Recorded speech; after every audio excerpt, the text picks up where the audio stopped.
안녕하세요. 곧 하나이의 엄마가 되는 30대 여자입니다.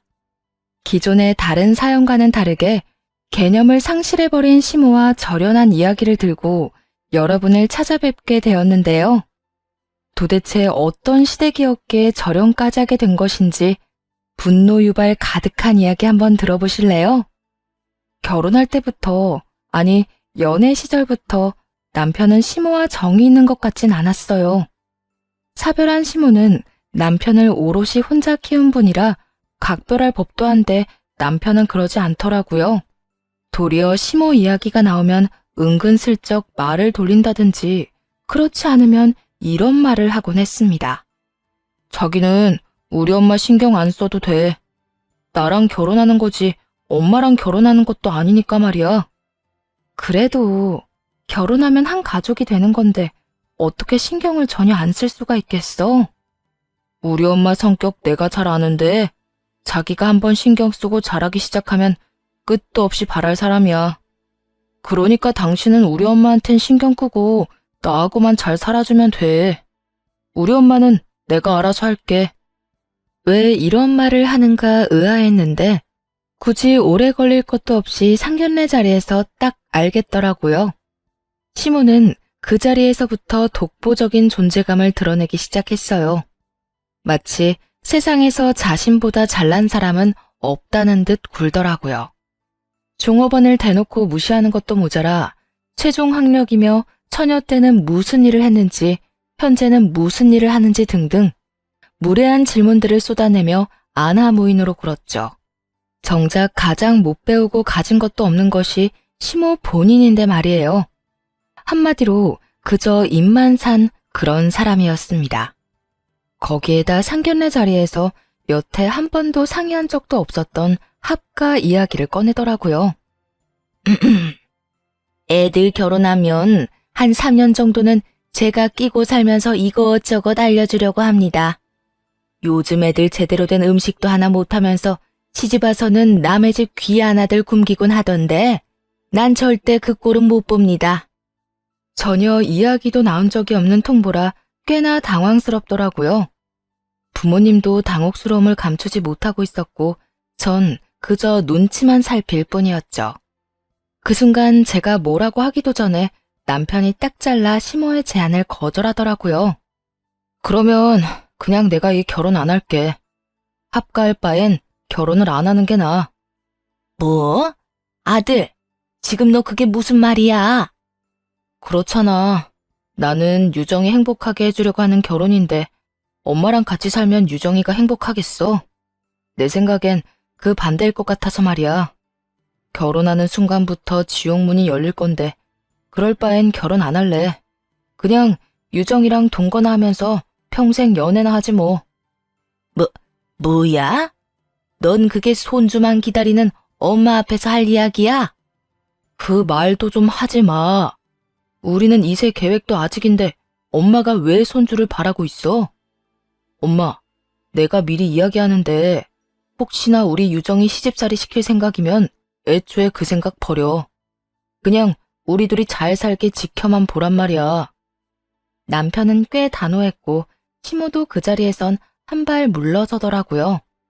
한마디만 더 했다간 남편이 상견례 자리를 파토할 분위기였으니까요. 상견례 자리에서부터 대단한 성격을 보여주는 시모를 보고도 결혼을 마음먹게 된 것은 남편의 이런 모습 때문이었어요. 무슨 일이 일어나도 무조건 제 편이 되어줄 거란 그런 확신과 믿음이 있었습니다. 부모님도 그런 시모 밑에서 이런 남편이 자란 것이 신기하다고 말씀하시며 결혼하는 그 순간까지 이렇게 말씀하시더라고요. 다른 건 몰라도 네 남편은 좋은 사람 맞아, 딸. 우리는 네 남편 하나 보고 너 시집 보내는 거니까 다른 건 신경 쓰지 말고 네 남편만 믿고 잘 살아. 그러면 돼. 그렇게 많이 사랑하고 믿는 남편과 결혼을 했고 남편은 한결같은 모습으로 저를 지켜주었네요. 이렇듯 남편이 제 편만 들고 나서니 시모는 아들이 무섭긴 했나 보더라고요. 대신에 남편이 모르게 저를 괴롭혔죠.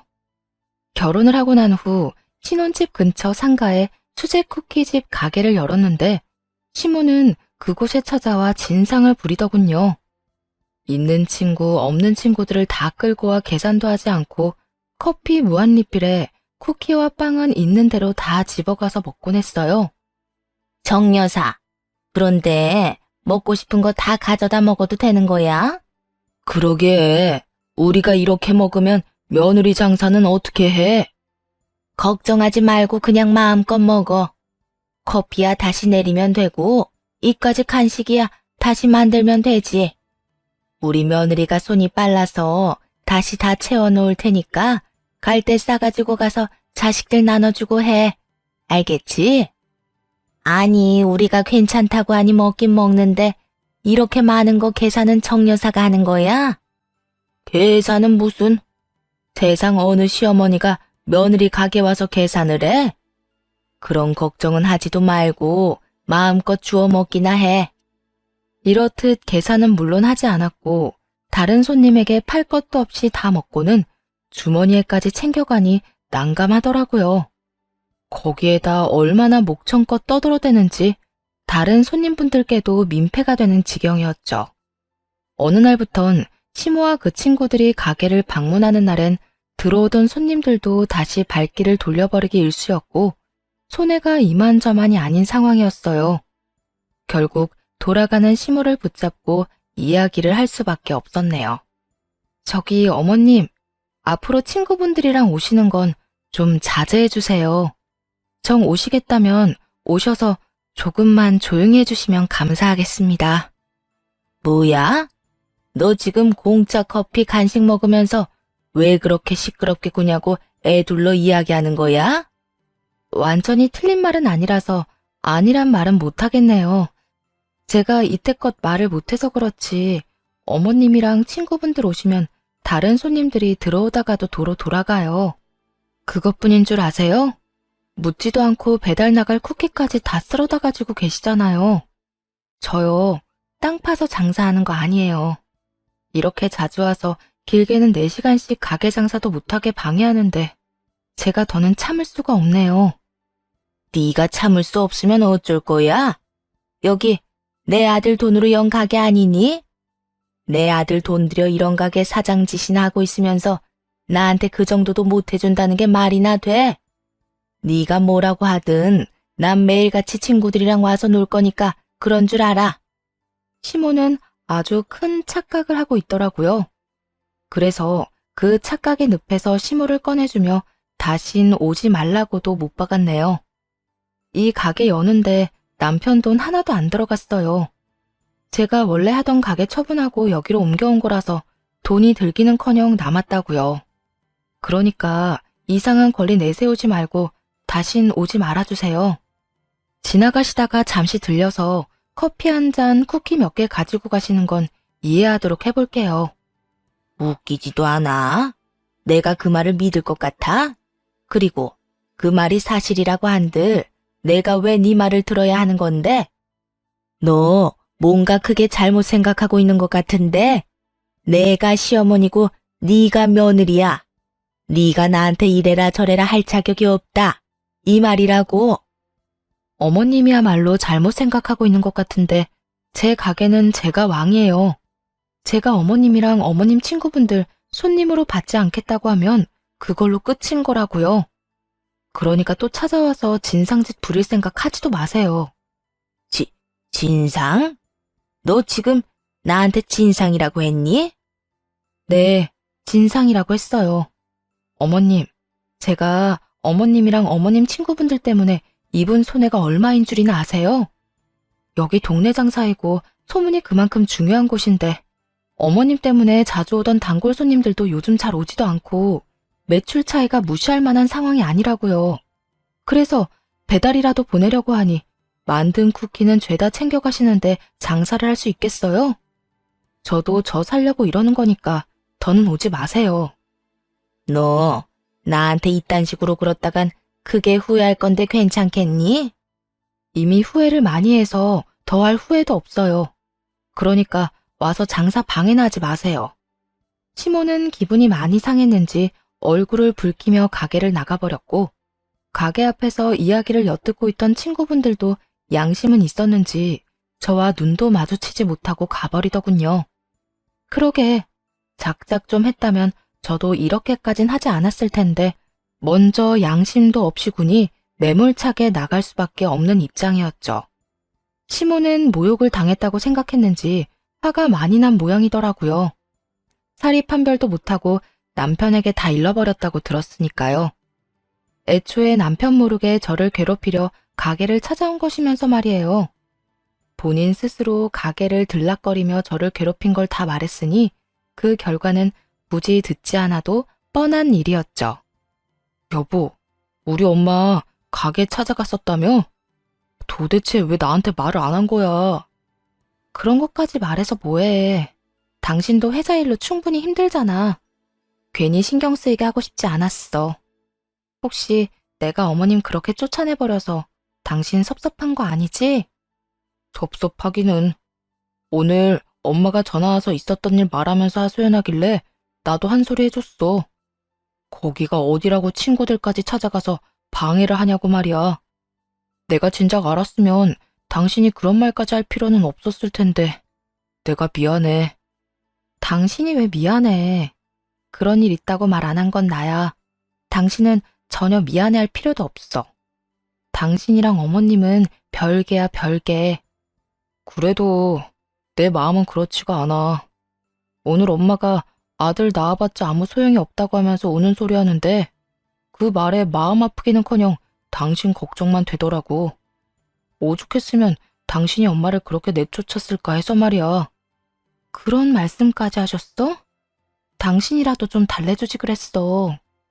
달래주기는? 내가 거기서 엄마 편 들면 당신만 더 고달파져. 그래서 안 달래주고 뭐라고 그랬는데? 뭐라고 그러긴. 난 이제 엄마 아들 아니다. 내 마누라 남편이다. 그러니까 내 마누라 가게 가서 괴롭히지 말라고 하곤 끊어버렸지. 뭐? 나도 나지만 당신도 참 대단하다, 대단해. 그렇게 어머님한테 쌓인 게 많아? 그렇기도 하고 당신한테 함부로 하는 것도 싫어. 그리고 초장에 확실하게 해야지. 그렇지 않으면 우리 엄마는 선을 넘고도 남을 사람이야. 저 역시 시모에게 당한 것이 있으니 남편의 말뜻을 이해 못하는 바는 아니었지만 그래도 그렇지 좀 과하다는 생각이 들기도 했어요. 하지만 경험에서 우러나오는 조언은 절대 무시하면 안 된다는 것을 깨닫게 되기까지는 얼마 걸리지 않았죠. 시모와의 일이 있고 난 후 시모는 이상하다 싶을 만큼 조용하게 지내더라고요. 그러던 어느 날 시모에게 연락이 왔어요. 마치 지금까지의 일은 다 잊었다는 듯 인자한 목소리였죠. 저기, 곧 있으면 승진이 외할아버지 기일이야.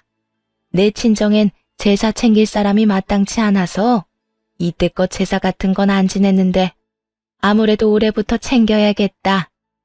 너도 승진이한테 들어서 알지? 승진이 할아버지가 얼마나 승진이 예뻐했는지. 그러니까 네가 와서 제사상 좀 준비하거라. 이번 주 주말이다. 여태 알기론 시댁에선 제사를 지내지 않는다고 했는데 갑자기 제사를 지낸다고 한다니 그 수가 뻔히 보였지만 어쩔 도리가 없는 일이었어요. 다른 사람도 아니고 생전에 시부보다도 외할아버지가 남편을 더 예뻐하셨다는 이야기를 들은 적이 있었기 때문이었죠. 주말이 더 바쁘긴 했지만 두말하지 않고 가게 문을 닫기로 했고 남편에겐 일찍 알려봤자 괜히 신경만 쓸 것 같아 당일 시댁으로 향하며 문자만 남겨놓았습니다. 장을 다 봐 시댁으로 가니 시모는 몸이 좋지 않다며 앓는 소리를 내더라고요. 왔니? 그런데 이를 어쩌니? 내가 요 며칠 몸이 안 좋아서 병원도 다녀왔는데 여전히 몸이 많이 안 좋구나. 어쩌면 이렇게 뻔한 거짓말을 할 수가 있는 것인지 토가 넘어가주고 싶어도 힘든 지경이었죠. 하지만 애초에 혼자 다 할 것이라 생각하고 와서 그런지 화가 나지도 않았어요. 아, 그러세요? 그러면 들어가서 쉬세요. 어차피 혼자 할 거라고 생각하고 왔으니까요. 그래? 그러면 혼자 수고 좀 하려무나. 난 좀 쉬어야겠어. 시모는 방으로 들어갔고 방에선 TV 소리와 함께 크고 경쾌한 시모의 웃음소리가 들려오더군요.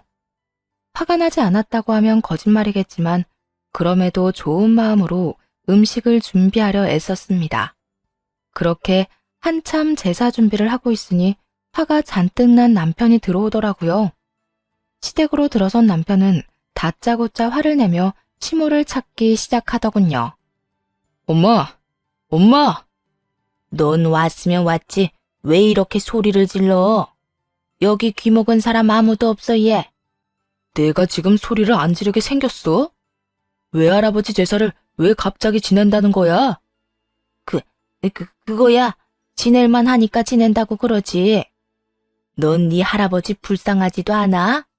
이때껏 제사상 한번 못 얻어 드시고 얼마나 배고프실 거야. 그래, 다 엄마 말이 맞는다고 치자. 그런데 할아버지 기일은 가을인데 왜 봄에 제사를 지내냐고. 누가 엄마 속마음 모르는 줄 알아? 집사람 괴롭히려고 일부러 없는 제사까지 만들어서 일 시켜 먹는 거잖아. 남편의 반응이 조금 과한 감이 있다고 했는데 다 이유가 있더라고요. 그렇게 남편을 예뻐했다는 할아버님의 기일은 봄이 아니라 가을이었기 때문이었죠. 어차피 들통날 거짓말까지 한 시모의 의도가 뻔하긴 했지만 이렇게까지 저를 괴롭히고 싶은 시모의 심정이 이해가 가지 않았어요. 먼저 잘못한 사람도 시모였고 욕먹을 짓을 하는 것도 시모 본인이란 걸 시모만 빼고는 다 아는 상황이었으니까요. 남편은 쉴 새 없이 시모를 몰아세우고 있었고 시모는 남편의 핀잔에 도리어 큰 소리를 치기 시작하더군요. 우리 아빠 제사 내가 챙기고 싶은 날에 챙기겠다는데 왜 네가 화를 내? 설마 내가 네 마누라 일 시켰다고 지금 이렇게 화를 내는 거니? 이때껏 힘들게 키워준 이 엄마한테? 그래, 나 우리 집사람 없는 일까지 만들어 부려먹어서 이렇게 화내는 거야. 엄마, 제발 뭐든 적당히 상식선에서 좀 해. 그래야 나도 엄마 편을 들어줄지 고민이라도 해보지. 내가 부탁했었지.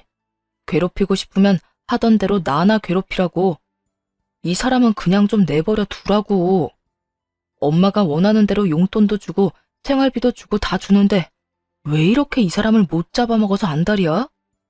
내가 원하는 대로 언제 다 해줬다고 이러니? 제가 날 가게에서 내쫓았잖아. 그것도 내 친구들이 다 보는 앞에서 말이야. 내가 얼마나 망신을 당한 줄 알아? 그건 엄마가 먼저 잘못했잖아. 장사하는 가게 가서 장사도 못하게 방해하면 쫓겨나는 건 당연한 거 아니야? 거기에다 한 번도 계산한 적도 없다며? 그거 무전취식의 업무방해야. 알아? 가족끼리 무슨 그런 단어까지 다 쓰고 그러니? 난 그저 며느리 자랑도 할 겸 가게 홍보도 할 겸 해서 간 거지. 그랬으면 계산도 하고 방해되지 않게 조용히 있다가 왔어야지. 하여튼 앞으로 이 사람 괴롭히지 마. 나 진짜 가만히 안 있어. 남편은 한바탕 호통을 치더니 제 손을 꼭 잡고 시댁을 나오더군요. 오는 내내 미안하다고 사과하는 남편을 보며 많은 생각이 들었어요. 생각보다 남편이 힘든 시절을 보냈을 수도 있겠다. 그리고 지금도 힘든 시간을 보내고 있을 수도 있겠다. 내가 좀 더 이 사람을 안아줘야겠다는 생각 말이에요. 미안하다며 고개를 푹 숙이고 있는 남편을 꼭 안아주었고 좀 더 현명하게 대처하겠노라 다짐했습니다. 그리고 그 다음날 시모에게서 연락이 오더군요. 남편이 출근하고 없고 가게에서 저 혼자 있는 시간에 맞춰 전화를 한 것이었죠. 전화 받기가 무섭게 시모는 우는 소리를 하며 하소연을 해대기 시작했어요. 내가 잘못하면 뭘 그렇게 잘못했다고? 어떻게 힘들게 혼자 키운 엄마한테 그런 말까지 할 수가 있니? 네가 듣기에도 심하지 않더니? 내가 어제 원통에서 잠도 못 자고 잠을 못 잤더니 지금 머리까지 다 아프구나. 시모는 여전히 정신을 못 차리고 저에게 남편 흉까지 보더군요. 자신이 한 짓은 생각지도 않고 피해자인 척하는 시모에게 참을 수 없는 화가 났죠. 아마 전날 본 남편의 모습도 떠올라서 복합적인 감정이 들었던 것 같아요. 그래서 앞으로 이런 이야기는 하지도 못하게 냉정하게 대하기로 했습니다. 저한테 울면서 이런 이야기하면 제가 어머님 편이라도 들어줄 거라 생각했어요. 전 어머님이 이러면 이럴수록 안쓰럽거나 불쌍하기는커녕 반감만 들어요. 너, 내가 짐작은 하고 있었지만 온정이라곤 눈꽃만큼도 없는 애구나. 어른이 이렇게 우는데 어떻게 괜찮냐는 말 한마디를 안 하니? 어머님이 저한테 어떻게 했는지 먼저 생각해 보세요. 제 입에서 괜찮냐는 말이 나올 수 있는 상황인지. 전 진짜 이해가 안 되는 게 어머님은 왜 어머님이 한 행동은 전혀 생각하지도 않고 남 탓만 하시는 거예요? 새까맣게 잊은 거예요? 아니면 전혀 잘못했다고 생각하지 않는 건가요? 어느 쪽이든 둘 다 문제가 많다는 건 확실하네요. 너 지금 내 잘잘못이나 따지자고 내 전화 받았니? 이때까진 이런 말 못해서 어떻게 참았니? 이렇게 보물 터지듯이 불만이 터져 나오는데. 저도 이렇게까지 이야기할 생각 없었는데 어머님이 이러시는 거 보니 저절로 이런 말이 나오네요. 그러니까 다신 이런 용건으로 연락해서 괜히 사람 괴롭히지 마세요. 어머님이 아무리 울면서 하소연해도 이런 문제는 어머님 편 들어줄 생각 전혀 없으니까요. 그래? 네가 정 그렇게 생각한다면 내가 연락은 하지 않으마. 그러면 되지? 네, 이런 연락은 앞으로 받고 싶지 않네요. 그래, 네 뜻대로 해줄 테니 후회나 하지 말거라. 할 말도 다 했고 시모에게 대답도 들었는데 불안했어요. 시모의 후회라는 말 뒤엔 항상 생각지도 못한 일들이 벌어졌기 때문이었죠. 아니나 다를까 거짓말처럼 이상한 일들이 벌어지기 시작했습니다. 어느 날부터인가 가게 앞에 유난히 쓰레기가 많아지고 개똥도 여기저기 많더라고요. 처음엔 초등학교도 있고 아파트 단지 바로 앞이니 산책하는 애완견들이 많구나 하고 생각했어요. 갑작스럽게 생겨난 쓰레기와 오물에도 대수롭지 않게 생각했던 것이죠. 그래서 가게 앞에 대형 쓰레기통과 오물을 담아갈 작은 봉지를 준비해 놓았는데도 점점 더 쓰레기와 오물의 양은 많아지기만 하더라고요. 아침 저녁으로 가게 앞을 깨끗이 쓸곤 하는데 이상했습니다. 그래서 가게 앞을 비추고 있던 CCTV를 살펴보기로 했죠. 그리고 각종 쓰레기와 시댁에서 키우고 있던 강아지의 똥을 모아 가게 앞에 뿌리는 시모의 모습을 발견하게 되었어요. 사이는 그렇게 망가졌어도 마지막 효는 다하자는 마음으로 용돈은 잊지 않고 드리고 있었는데 저딴 짓을 하며 제가 피땀 흘려 번 돈을 받아가고 있었다고 생각하니 피가 거꾸로 치솟더라고요. 쓰레기야, 좀 더 일찍 일어나서 치우면 그만이었지만 오물 냄새는 물로 씻어내도 그 특유의 냄새가 풍겨 매출에 손해를 입힐 수밖에 없었기도 하고요. 그 무엇보다 제가 아주 많이 화가 나 있다는 것이 가장 중요했죠. 그래서 곧바로 시모의 용돈을 끊었네요. 이토록 제가 망하기를 바라는 사람에게 더는 제 돈을 주고 싶지 않은 마음도 있긴 했지만 이 일을 해결하기 위해선 시모에게 연락을 해서 오라가라 해야 할 텐데 전화도 걸고 싶지 않았거든요. 용돈을 끊으면 저를 찾아올 것이라 확신했고 아니나 다를까 돈이 입금되지 않자 시모는 바로 가게로 찾아왔죠. 그리곤 여전히 자기가 한 짓은 생각지도 않고 뻔뻔하게 화를 내기 시작했습니다. 너 왜 용돈 안 넣니?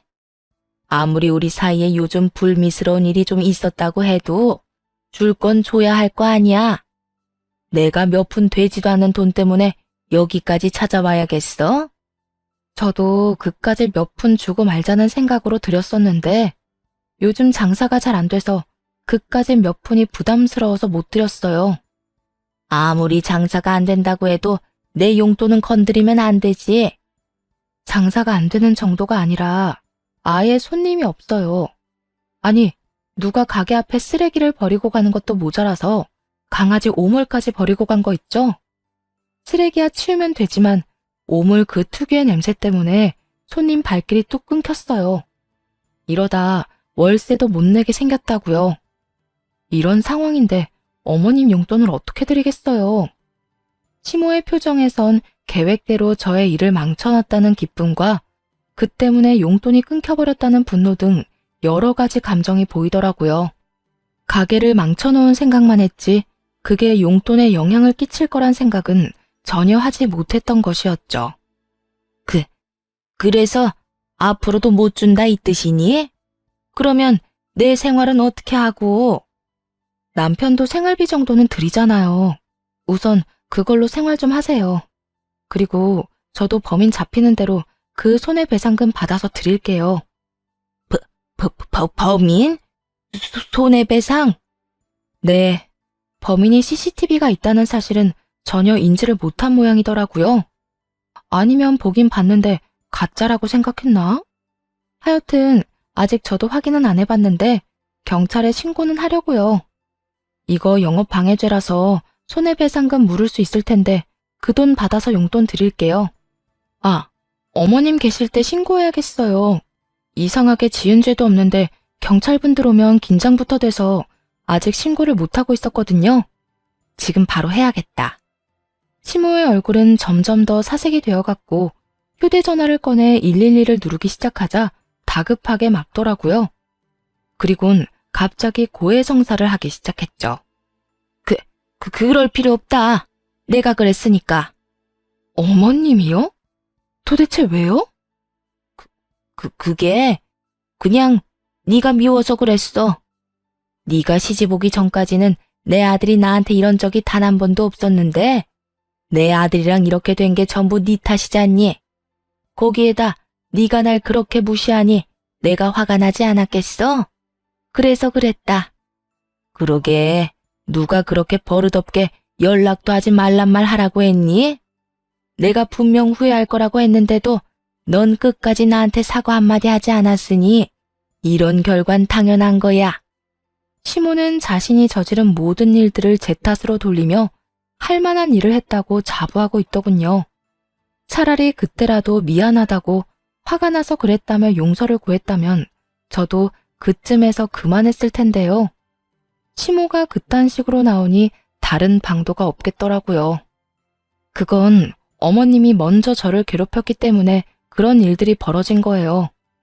제가 어머님께 잘못을 한 것도 아니었고 시작도 어머님이 끝끝내 선을 넘은 것도 모두 어머님이 하셨는데 왜 그 모든 탓을 저에게로 넘기세요? 그리고 그 피해를 왜 제가 다 입게 만드세요? 애초에 이런 일들이 벌어진 건 제 탓이 아니라 모두 어머님 탓이라고요. 아시겠어요? 매번 네가 이딴 식으로 구니까 내가 그렇게 할 수밖에 없었던 걸 아직도 모르겠니? 내가 하는 모든 일에 이렇게 반기를 들고 말끝마다 사람을 가르치려 드니까 내가 그런 짓까지 하게 되고 네가 그딴 꼴까지 당하게 된 거야. 알아?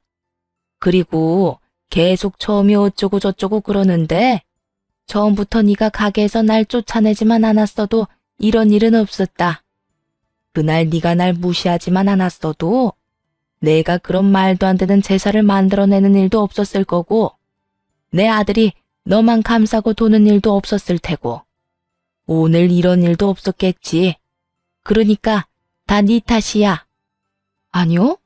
그건 어머님이 꼬인 사람이라 그러는 거예요. 보통 사람들은 처음부터 그런 비상식적인 짓을 하지도 않는다고요. 이젠 어머님이랑 누구 탓이냐고 잘잘못 따지고 있는 것도 지치고 마지막으로 한마디만 할게요. 지금 이 순간 제가 정확하게 알겠는 건 어머님이랑 거리를 두고 지내야 한다는 거예요. 어머님하고 저랑 이제 이런 유치한 신경전 그만해요. 뭐야? 너 지금 하나밖에 없는 시어머니랑 연이라도 끊겠다 이 말이야? 네 남편을 호련단신으로 힘들게 키운 나를? 그리 힘들게 키운 걸 알기에 이때까지 참아드린 거예요. 그런데 앞으론 더는 참지 않을 거니 이런 짓 하지도 마세요. 한 번만 더 이딴 짓 하시면 증거도 있겠다 경찰에 바로 신고할 거예요? 안 한다, 안 해. 며느리라고 하나 있는 게 연을 끊는다고 하질 않나? 경찰에 신고한다고 하질 않나? 내가 너 무서워서 뭘 할 수나 있겠니? 아무것도 안 할 테니까 용돈이나 제대로 넣어. 알겠어? 저한테 돈 맡겨놓으셨어요? 용돈은 제가 알아서 할 테니까 강요하지 말고 이만 돌아가 주세요. 지금 당장이라도 경찰에 신고하고 싶은 걸 꾸역꾸역 참고 있으니까요. 이해가 되지 않는 상황과 마지막까지 상식을 넘는 시모의 언행.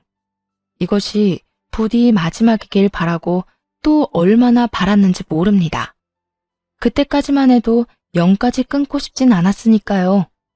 하지만 시모는 끝까지 가더군요. 이번엔 치졸하게 숨어 괴롭히는 것이 아닌 대놓고 돈을 요구하기 시작하는데 그 이유가 더 기가 막히더군요. 예, 나 돈 좀 다오. 네? 돈이요? 무슨 돈이요? 너 내 덕에 다시 매출 올랐을 거 아니니? 그러니까 나한테 돈 좀 주려무나. 내가 꼭 사고 싶은 게 있어서 그래.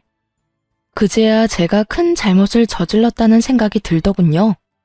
사이가 좋지 않아 연락은 하지 않아도 용돈만큼은 꾸준히 드리고 있었거든요. 그건 마지막 효심도 도리도 아니었어요. 그저 같은 여자로서 지금껏 혼자 남편을 힘들게 키웠을 시모가 안쓰러워서 줬던 것인데 그것이 저를 돈줄 정도로 여기게 되는 원인이 될 거라곤 생각 못했던 거죠. 이 정도로 염치가 없을 거라곤 생각조차 못했는데 남 탓을 할 것도 없는 상황이었네요. 혹시 제가 어머님께 빌린 돈이 있었나요? 아니면 맡겨놓은 돈이라도 있으세요? 아무리 제가 어머님 며느리라고 해도 이런 식으로 돈 달라 요구하는 건 좀 아니지 않나요? 아니긴 뭐가 아니야. 자식된 도리로 부모가 돈 달라고 하면 군말 안 하고 주면 되는 거야. 도대체 뭘 사려고 이러는 건데요? 말이나 좀 들어볼게요. 그게 가방 사려고 그런다. 너도 알지? 에르 땡땡. 뭐라고요? 그 가방이 얼마인 줄은 알고 그러세요? 알지.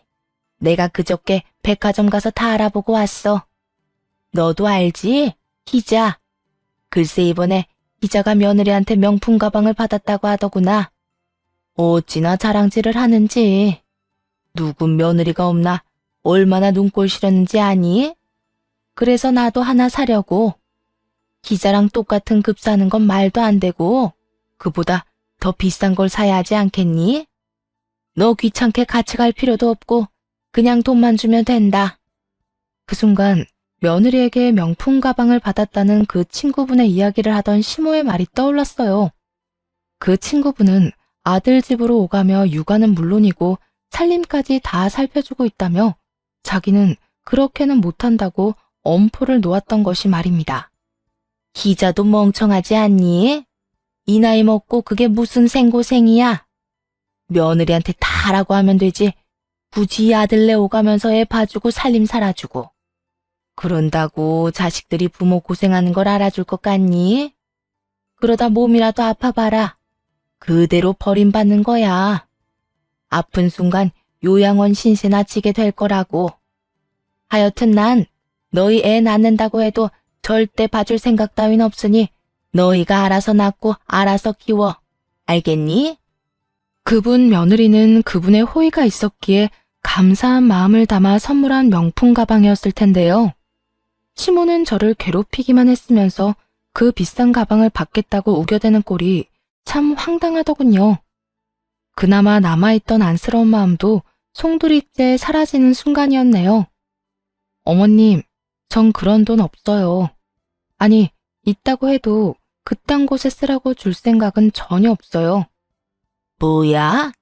그러면 나보고 그 옆에 내 명품 가방 들고 다니는 꼴을 그냥 구경만 하라니 이 뜻이야? 그 친구분은 며느리한테 워낙 잘하셨나 보죠. 그때 말하는 거 들어보니 힘든 며느리 도와주느라 날마다 아들 집에 가서 아이도 돌봐주고 집안일도 해주고 했다면서요. 그 친구분은 그렇게 도움이라도 주셨지. 어머님은 저한테 어떻게 하셨어요? 어떻게 해서든 괴롭히려고만 하고 가게 망하라고 쓰레기 투척이나 하고. 어머님 같으면 어머님한테 그런 큰 돈을 내놓고 싶겠어요? 심지어 고작 가방 하나 때문에요? 저는 절대 그런 짓 못하니까 그런 줄 알고 어머님이 포기하세요. 절대 안 된다고 하자 시모는 난동을 피우기 시작했습니다. 기껏 만들어 잘 포장해 놓은 쿠키들을 집어 던지는가 하면 의자도 넘어뜨리며 화를 내더군요. 이게 진짜 보자 하니까 끝까지 건방지게 굴어. 내가 이참에 너 그 버르장머리부터 뜯어 고쳐주마. 니까짓 게 뭔데 돈을 준다 만다 헛소리야? 제 돈이니까 제가 준다 만다 결정하는 건 당연한 거 아니에요? 어머님이 아무리 이렇게 난동 피워도 전 절대 돈 안 줄 거니까 그런 줄 아세요.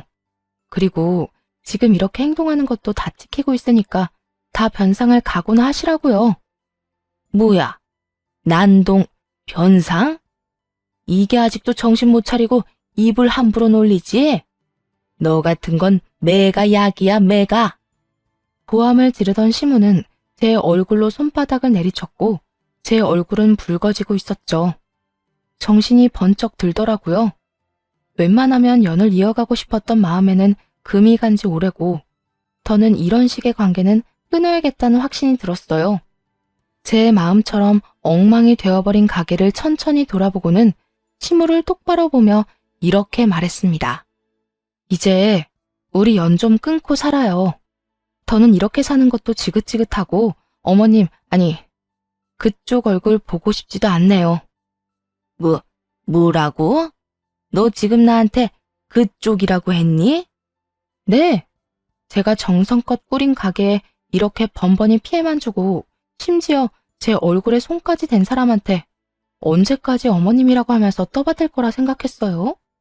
이젠 저한테 그쪽은 아무것도 아니에요.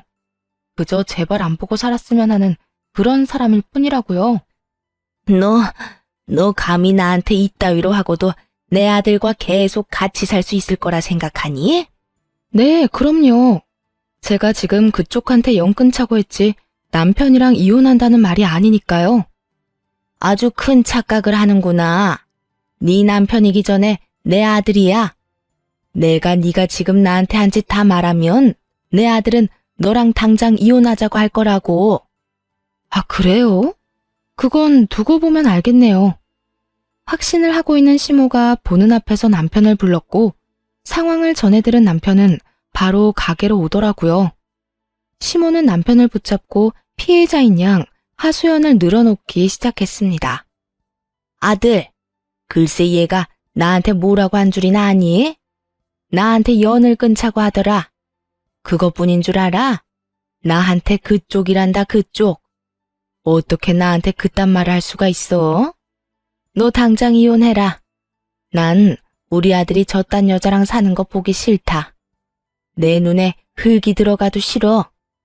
엄마 말대로 우리 아들 이혼할 거지? 그럴 거지?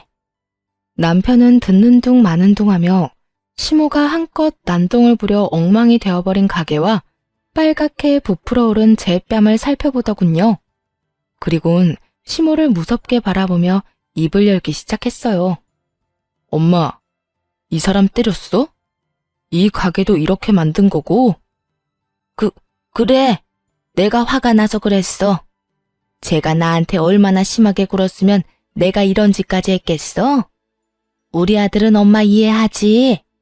엄마 원래 이런 사람 아니란 거 우리 아들이 더 잘 알잖아.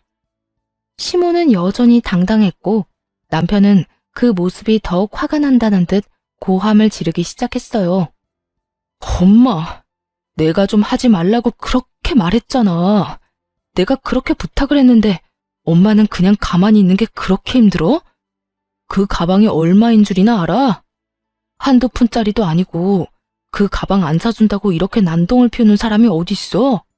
그리고 엄마가 그 비싼 가방을 받을 만한 짓은 했어? 아니, 오히려 엄마는 가방을 사들고 와서 내 아들이랑 살아줘서 고맙다고 감사 인사를 해도 모자랄 판국이야. 알아? 아들, 너까지 엄마한테 이러기야? 엄마가 뭘 그렇게 잘못했다고 이렇게 화를 내? 이 엄마가 널 얼마나 고생하면서 키웠는데 그 정도 가방이 뭐라고? 엄마가 그 정도 가방값만도 못한다고 생각하는 거야? 널 이날 이때껏 혼자 키운 이 엄마가? 제발 그 말 좀 그만해. 나 결혼하기 전에 틈만 나면 그 말하면서 나한테 돈을 얼마나 뜯어갔는지 기억 안 나? 그리고 아빠는 엄마 그 말도 안 되는 씀씀이 때문에 아빠가 엄마 빚 감당하느라 낮에는 회사 다니고 밤에는 화물차 운전하다가 결국 졸음운전으로 돌아가신 거 기억도 안 나냐고. 그만큼 뜯어가고 사람 하나 잡았으면 됐지. 왜 아직까지 정신 못 차리고 이러는 건데? 나까지 이혼시켜야 엄마 속이 후련하겠어? 꼭 그렇게까지 만들어야 엄마가 만족하겠냐고. 그간에 울분이 올라오는 듯 울먹이며 말하는 남편을 보는데 저까지 눈물이 핑 돌더라고요. 사연이 있을 거라 생각했지만 이런 사연이 있다고 생각지도 못했던 터라 마음이 아프더라고요.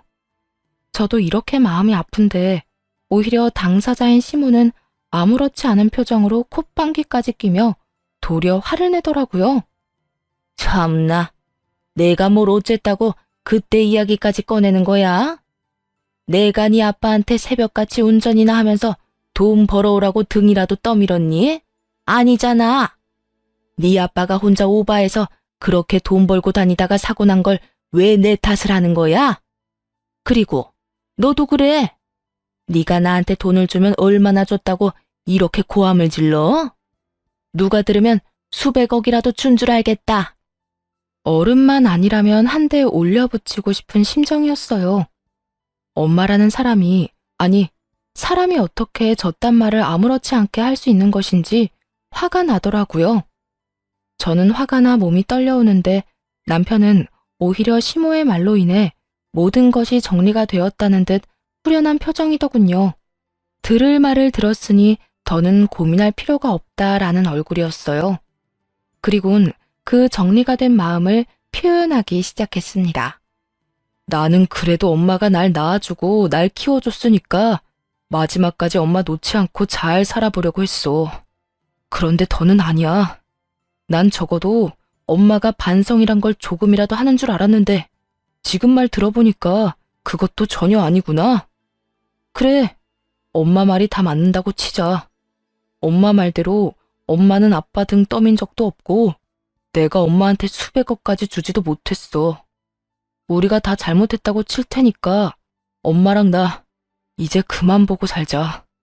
엄마는 엄마대로 살아. 나는 나대로 살 테니까. 아들, 너 지금 그 말 진심이야? 진심이야. 난 이제 엄마랑 그만 보고 살고 싶어. 엄마가 아빠랑 나까지 망쳐놓은 것도 모자라 이 사람까지 망쳐놓는 건 절대로 못 봐. 그렇다고 엄마 하나 때문에 이 사람이랑 이혼도 절대 못하니까 엄마랑 연을 끊을 수밖에 없잖아. 앞으로 우리한테 연락도 하지 말고 찾아오지도 마. 지금껏 엄마 하는 행동 다 받아준 거랑 돈 벌기 시작했을 때부터 준 돈만 해도 낳고 키워준 값은 다 했다고 생각하니까. 엄마한테 미안한 감정도 없어. 그러니까 괜한 동정심 유발할 생각도 하지 마. 그러면 그럴수록 화만 더 날 것 같으니까 말이야. 끝내 남편의 입에선 연을 끊자는 확실한 말이 나왔고 시모는 다시 난동을 피우기 시작했습니다. 저를 향해서 말이죠. 이게 다 너 때문이야. 너 같은 게 우리 집에 시집와서 내 아들이 이렇게 변해버린 거라고? 내 아들 내놔. 내 아들 내놓으라고. 시모의 난동에 남편은 다시 시모에게 화를 내려고 했지만 전 그런 남편을 말렸어요. 그리곤 제가 나서 시모의 입을 막아버렸죠. 못 들었어요? 그쪽 아들이 그쪽 말고 나랑 산다고 하잖아요. 그러게, 뭐든 적당히 좀 하지 그랬어요. 얼마나 아들을 못 살게 굴었으면 하나뿐인 아들이 이렇게까지 하겠냐고요. 난 아무 잘못도 하지 않았어. 이 모든 게 다 네가 내 아들을 홀려서 이런 거라고. 아직도 모르겠어요? 내가 아니라 그쪽이 이 모든 상황을 만든 거예요. 하나부터 열까지 난 잘못이 없다. 당연히 너희는 나한테 이렇게 해줘야 한다는 그 파렴치하고 양심 없는 생각이 이런 상황까지 만든 거라고요. 그러니까 당장 여기서 나가주세요. 더는 얼굴 보고 싶지도 않으니까요. 인연이 진짜? 시모는 다시 저에게 달려들었지만 남편은 그런 시모를 붙잡아 쫓아내더군요. 다신 찾아오지도 말란 말과 함께 말이죠. 내가 너희 없으면 못 살 줄 알아? 나 혼자서도 잘 먹고 잘 살 거니까 나중에 유산 타령하면서 찾아오지나 마. 알겠어? 시모는 쫓겨나면서도 악다구니를 썼고 그 후 저흰 집도 옮겨버리고 가게도 옮겼습니다. 전화번호는 차단을 했고 시모도 더는 찾아오지 않더군요. 그리고 들어오는 이야기엔 시모는 하나 남은 시댁을 팔아 잘 먹고 잘 살고 있다고 하더군요. 몇 푼 안 되는 돈을 믿고 갖은 사치란 사치는 다 하고 그나마 남아있던 주변 사람들을 무시하는 것도 모자라 막말을 해대 남은 사람도 없다고 하고요. 사람은 변하지 않는다고 참 한결같이 잘 사는구나 하며 시모를 잊고 지내던 어느 날이었어요. 모르는 번호로 연락이 오더라고요. 병원이었어요. 시모가 몸이 좋지 않아 병원에 입원해 있는데 간호가 필요한 상황인가 보더라고요. 그러면서 시모가 남편과 저를 찾는다고요. 고민 끝에 남편에게 모든 사실을 알리기로 했어요.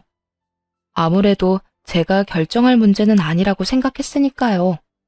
여보, 병원에서 연락이 왔는데 어머님 많이 아프신가 봐. 옆에서 돌봐줄 사람이 필요하다고 하는데 어떻게 해야 할까? 그래? 언젠가 이런 날이 올 거라 예상했었잖아. 내가 내일 가서 요양원 모셔다 드리고 올 테니까 당신은 신경 쓰지 마. 난 괜찮은데 당신은 괜찮겠어? 다 자업자득이야. 그러게 기운 있을 때 적당히만 했어도 우리가 이렇게까지 했겠어? 나도 나지만 당신 괴롭힌 것만 생각하면 아직도 화나. 그리고 이 상황에서 병수발이나 들 거였으면